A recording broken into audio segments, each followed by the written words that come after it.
Okay, the push-up is an excellent closed kinetic chain exercise for the upper body. Okay, so it's basically the push to the pull-ups pull.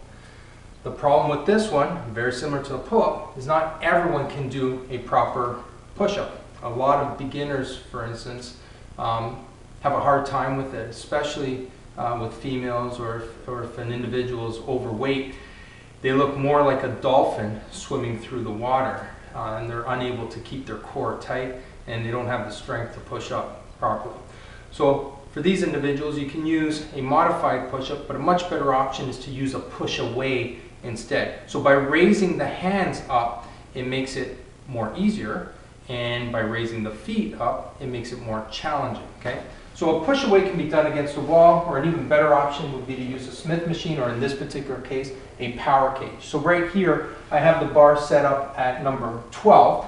The hands will be positioned at about shoulder width apart. Keep the tummy braced tight, always braced tight, as if someone's going to punch you in the stomach, okay? And then lower the chest, mid-chest should touch the bar, and then push away, okay? Control down, touch the chest to the bar, and then push away. When that becomes easy, you would lower it down to 11, you would lower it down even further. We can go over here on the outside, which is now number 5, and this will make it more challenging, lowering the chest to the bar, staying braced, maintaining a neutral spine throughout.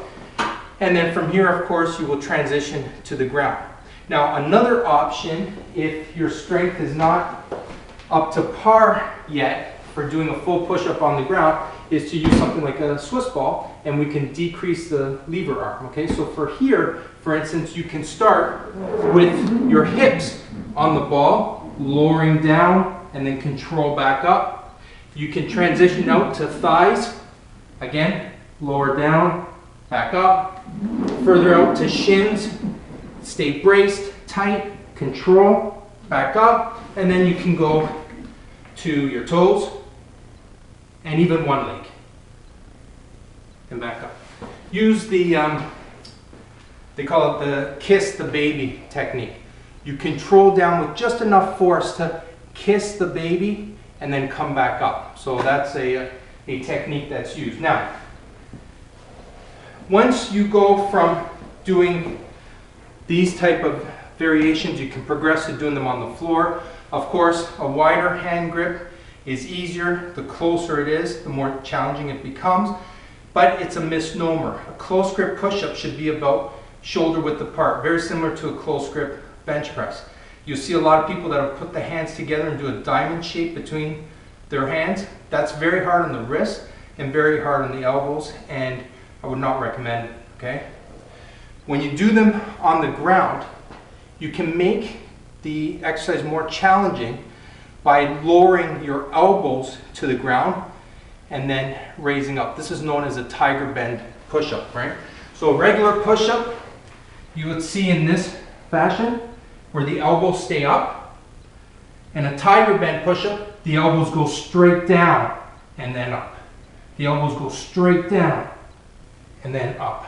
And again, always staying braced. Your hips never touch the ground before your chest does, okay? From here, you can transition into loading, so using something like an X-Vest, a weighted vest, or you can utilize a resistance band behind the back in this fashion, okay? And as I mentioned previously, raising your feet will make it more challenging. You can then make the movement more explosive by transitioning into explosive push-ups, where your hands then leave the ground. And from there, a challenging version is what we call clap push-ups, so clapping in between, which is it's a plyometric exercise. So it involves a stretch shortening effect. So there are many variations of the push-ups. Start with an easier level and work your way up.